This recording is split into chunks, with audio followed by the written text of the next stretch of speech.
quase que não passa para a próxima fase do Paulistão. Um balanço, então, do trabalho do Thiago Carpini até agora no São Paulo. O seu Arnaldo, que vende sorvetes nos arredores do Morumbi, comemorou o avanço do São Paulo ao mata-mata do Campeonato Paulista. E como o São Paulo venceu, vendeu mais? Como é que foi? Ah, nossa, quando vence, vende mais. Quando ele vence, vende muito mais. Eu vou com o carrinho vazio pra casa. Então sua torcida é pro Carpini sempre? É sempre, vai ser sempre. Então manda um vamos São Paulo. Vamos lá, vamos São Paulo. Aí, Carpini, vamos arrepiar, compadre. Tá bom demais. Aqui é o Arnaldão, pá, aqui do Morumba, aqui. Assim como o Arnaldão do Morumba, todos os tricolores ficaram aliviados. Veio trabalhar mais feliz, não? Sim. Mais tranquilo? Mais tranquilo. Durante o jogo, assim, meio tenso, mas hoje já mais aliviado. Ah, agora deu um alívio, deu uma esperança a mais, né? Tô muito feliz, né? Muito feliz, foi um jogo muito emocionante. Foi muito preocupante, né? Porque o gol saiu bem no final do jogo. E foi o gol da classificação. Se não faz, infelizmente, não ia passar. A classificação apertada levou a torcida a fazer ponderações sobre o técnico Thiago Carpini. Eu vi que o negócio não tá muito fácil, não. Então não posso dizer que ele é o cara ainda, não. Ele tá pecando na hora de trocar, né? Mas quando ele achar o grupo legal, ele vai garantir aí o título pra nós, mais um. Por enquanto, que nota ele tá merecendo? 8. Nota 8? 8. E pra chegar no 10 falta o quê? Fazer mais um gol. O Carpini já não joga há um bom tempo, mas dá para avaliar seu trabalho à beira do gramado. Até agora, comandou 13 jogos no São Paulo, venceu 6, empatou 5 e perdeu 2. O balanço é positivo. A terceira melhor campanha, quebra de tabu, título, classificação à próxima fase, eu vejo o saldo muito positivo. É tudo que nós queremos para o São Paulo ainda? De maneira nenhuma. Mas a gente está num caminho, é um processo de construção para uma temporada e não para uma competição. E a competição onde a gente se permitiu ver, mudar, trocar, alterar, ajustar e ver o que nós temos de melhor e entender tudo, tem que ser no estadual, nós não podemos fazer isso na Libertadores. E o gesto que ele fez depois da vitória sobre o Ituano? Águas passadas. Eu acho que ele estava no calor do momento. Foi uma forma de, não sei se foi de extravasar, de empolgado pela classificação. Acaba sendo um desabafo. Mas nada demais. Nada, acho que nada demais. Faz parte do jogo. Não tem nada a ver com o São Paulo, é extra-campo com o pessoal lá do Ituano. Tinha 3 ou 4 pessoas no Alambrado que eu conheço, são alguns desafetos que a vida nos dá e o futebol também.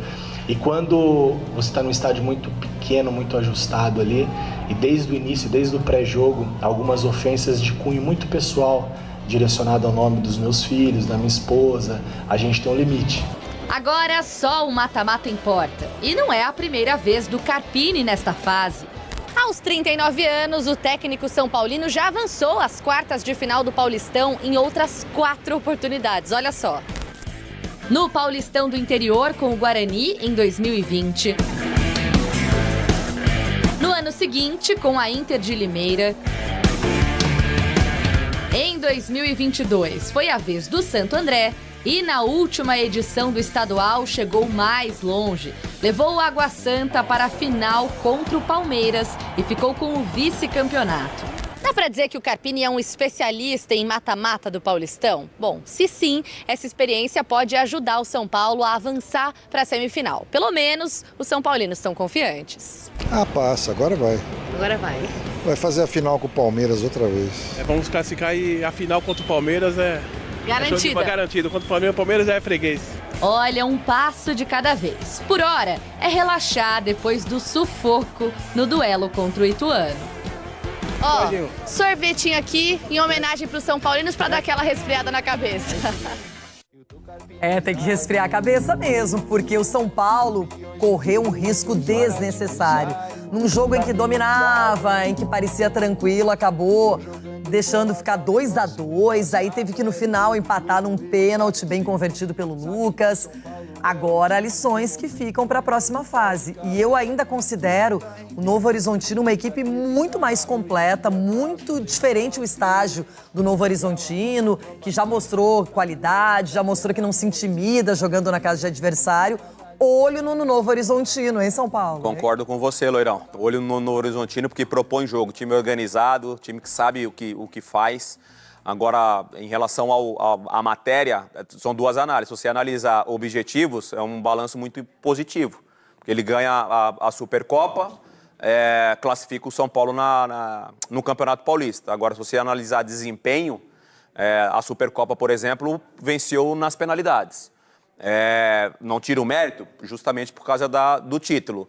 E no Campeonato Paulista, o jogo do final de semana provou, né? Questão de desempenho, o campo estava... Tudo bem, tem que levar tudo isso em consideração.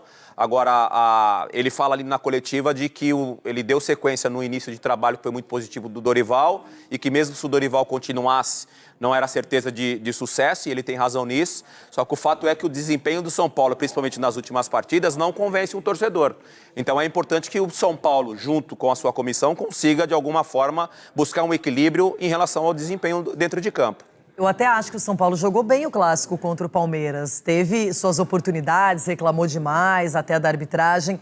Mas esse jogo contra o Ituano, o adversário fez uma campanha horrorosa no Campeonato Paulista. O Ituano foi rebaixado por merecimento. Não conseguia fazer gols dos adversários, vencer. Então, foi uma equipe que deixou a desejar e tinha uma única possibilidade, mas também dependia de outros resultados. E o São Paulo abriu as chances para que a equipe de Itu mostrasse também que não estava morta na partida. E agora o São Paulo vai ter que jogar de uma maneira muito mais incisiva diante do seu torcedor, no Morumbi, mostrando que tem potencial, que aquilo ali foi só um jogo à parte. E o Carpini vai ser o responsável por escolher qual vai ser a formatação. Vai jogar só com 2 zagueiros, vai colocar 3 zagueiros, o Rames Rodrigues vai ser titular em algum momento. O que ele está pensando para o time, a gente vai saber no final de semana. Exatamente. O Thiago Carpini está mesmo pressionado no São Paulo? Existia a possibilidade dele cair caso não viesse a classificação para a próxima fase ou a fase final do Campeonato Paulista? Eu quero trazer esses detalhes, o pensamento da diretoria, o que eles planejam para o Carpini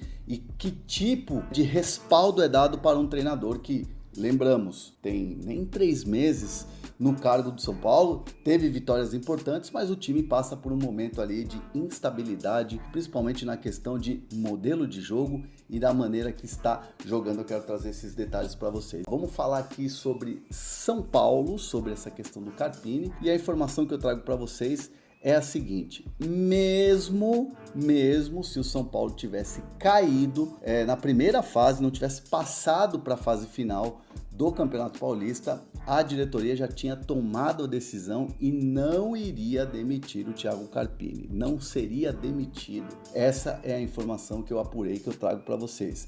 Claro que esse momento de instabilidade, tudo que está acontecendo, a diretoria acompanha isso de perto, sabe que o Carpini tem alguns questionamentos e existem questionamentos internos também, natural, né? O que eu ouvi foi, todo mundo erra, o Carpini erra, o Abel Ferreira erra, o Antônio Oliveira no Corinthians erra, o Carille no Santos também erra. Enfim, estão acompanhando o desenrolar dessa história, mas estão dando suporte ao Carpini. Porque assim, o que eu ouvi da diretoria foi: o Carpini teve derrotas contra a Ponte Preta e derrota contra o Santos. No clássico contra o Palmeiras, é claro que os episódios pós-jogo acabaram ficando mais em evidência, mas olhando para a partida onde o São Paulo acabou sendo prejudicado pela arbitragem, aquela coisa toda, o São Paulo do Carpini foi melhor do que o Palmeiras do Abel nos 90 minutos. Então essa é a análise da diretoria também em relação a um jogo que acabou sendo pouco falado no campo bola, né? Foi muito mais o extra que acabou sendo falado do que propriamente o campo e bola.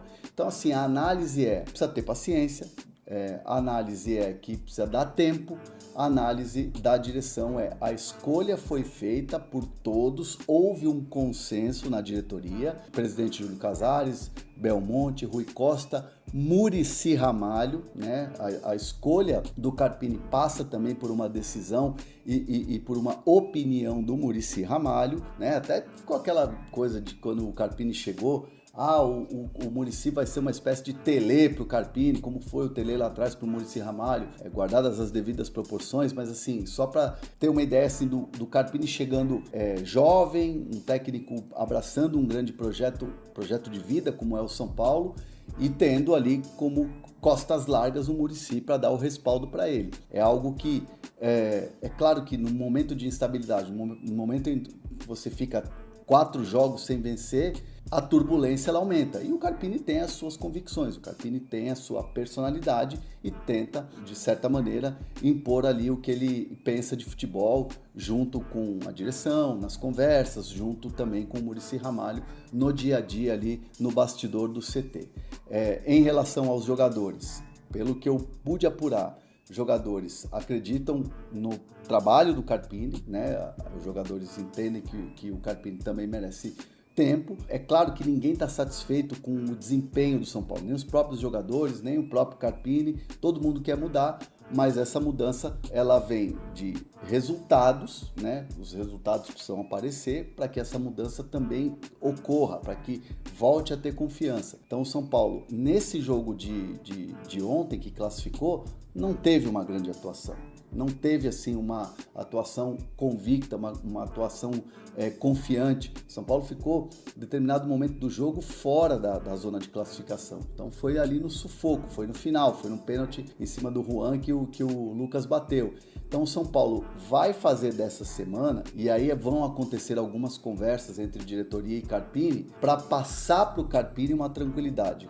Carpini, siga o seu trabalho, siga as suas convicções e bora para as quartas de final, nesse jogo aí que vai ser contra o Novo Horizontino. Um adversário difícil, um adversário chato, um adversário que fez boas partidas, venceu, por exemplo, o Corinthians fora de casa, venceu o Santos fora de casa. Então é um adversário a ser estudado. Então o São Paulo quer ter essa tranquilidade, passada aí essa fase, da maneira que foi, dar respaldo ao Carpini para que possa desenvolver seu trabalho nessa fase final do Campeonato Paulista. E se você for ver, o Thiago chegou, foi campeão da Supercopa, quebrou o tabu e muita gente falou, olha, pode ser que dê certo, mesmo novato e tal. A questão é que as derrotas sempre trazem um lado muito negativo, sempre trazem algo de crítica e que nesse momento Beleza?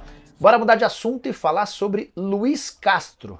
Técnico português responsável pela grande campanha no Botafogo na temporada passada, foi o Luiz Castro embora e o Botafogo despencou, perdendo o título do Campeonato Brasileiro. O time termina apenas na 5ª colocação. Pois bem, Luiz Castro corre enorme risco de demissão no Al Nassr, o clube saudita que pagou um caminhão de dinheiro na multa rescisória para contratá-lo do Botafogo no ano passado. Nessa segunda-feira, o Al Nassr caiu nas quartas de final da Liga dos Campeões da Ásia. Vitória por 4-3 no tempo normal contra o Al Ain e derrota nos pênaltis com 2 brasileiros desperdiçando suas cobranças, Alex Telles e Otávio. Clima muito pesado, a cobrança é enorme, porque o Al Nassr investiu muito. É um time que tem, por exemplo, Otávio, o Cristiano Ronaldo, o Talisca, o Alex Telles, entre outros, e tem poucas chances de título na temporada. A eliminação na Liga dos Campeões impede que o Al Nassr esteja no Super Mundial de Clubes de 2025, que era uma prioridade para o Al Nassr. No Campeonato Saudita a coisa praticamente já era, são 12 pontos de diferença para o Al Hilal, que é líder do campeonato. O Al Nassr aparece na 2ª posição, mas muito atrás. O Luiz Castro foi perguntado sobre a chance de demissão depois do jogo e disse o seguinte, abre aspas, ainda podemos ser capazes de ganhar a Taça do Rei e a Supertaça. Se querem saber se meu trabalho é bom ou mal, perguntem aos meus jogadores. Não tenham medo de ser despedido. O mundo árabe debate resultados e não ações, e a vida não é só isso. Fecha aspas. O Luiz Castro ainda deu uma cutucada na cultura do futebol na Arábia Saudita, clima tenso. E a possibilidade de o Luiz Castro ser demitido já agitou especialmente torcedores de 2 clubes. Botafogo, que nunca se encontrou desde a saída do Luiz Castro, e o São Paulo, a pressão grande pela demissão de Thiago Carpini. Você pode escrever que se o Luiz Castro cair ao longo dessa terça-feira, vai haver muito barulho para que Botafogo e São Paulo acelerem o processo para a contratação do técnico português. Detalhe importante, Luiz Castro saiu rendendo uma baita grana ao Botafogo por conta da multa rescisória, mas John Textor não pagou nem ao Luiz Castro, nem aos membros da comissão técnica todas as verbas rescisórias. Já o São Paulo alega que ficaria difícil mandar o Carpini embora antes de uma eliminação no Campeonato Paulista. Enfim, aguardemos o que vai acontecer. Estou muito curioso para saber os desdobramentos dessa eliminação no Al Nassr. E você, Luiz Castro caberia no seu time do coração? Use o espaço para comentário. Esquece de deixar like e de se inscrever no canal. Nos vemos de tarde. Abraço, tchau!